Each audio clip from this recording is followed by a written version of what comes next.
નમસ્કાર, ગુજરાત 18 લાઈવમાં આપનું સ્વાગત છે। સાવલીના પોઈચાની મહીસાગર નદીમાં તણાઈ જતા આશરે 40 વર્ષીય પુરુષનું મોત। નદીમાં નાહવા આવ્યા બાદ પગ લપસી જતા પાણીમાં ગરકાવ। મહીસાગર નદીમાં તણાયેલ પુરુષ સાવલીના જબાપુર ગામનો હોવાનું જાણવા મળ્યું। સ્થાનિક તરવૈયાઓની શોધખોળ બાદ વનરાજસિંહ બળવંતસિંહ ચૌહાણને શોધાયો। સાવલી ખાનગી દવાખાને અને સરકારી દવાખાના લાવતા મૃત જાહેર કરાયો।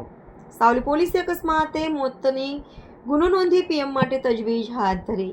આજરોજ અમારા પાડોશી ગામનો જબાપુરા ગામનો એક યુવાન 38 વર્ષીય યુવાન નામે વનરાજસિંહ બળવંતસિંહ ચૌહાણ જેઓ મા મહીસાગરના નદી કિનારે સ્નાન કરવા ગયો હતો અને એનું પગ લપસી જવાથી ઊંડાણવાળો થોડો વિસ્તાર હોવાથી એનું ત્યાં જ ડૂબી જવાથી મૃત્યુ પામ્યો હતો અને એનો અનુસંધાને અમે આજે એને શોધખોળ કરીને ગ્રામજનોએ શોધખોળ કરીને પીએમ અર્થે અહીંયા જન્મોત્રી હોસ્પિટલ ખાતે લઈ આવ્યા છીએ। આપનું નામ? અર્જુનસિંહ પરમાર, કનોડા।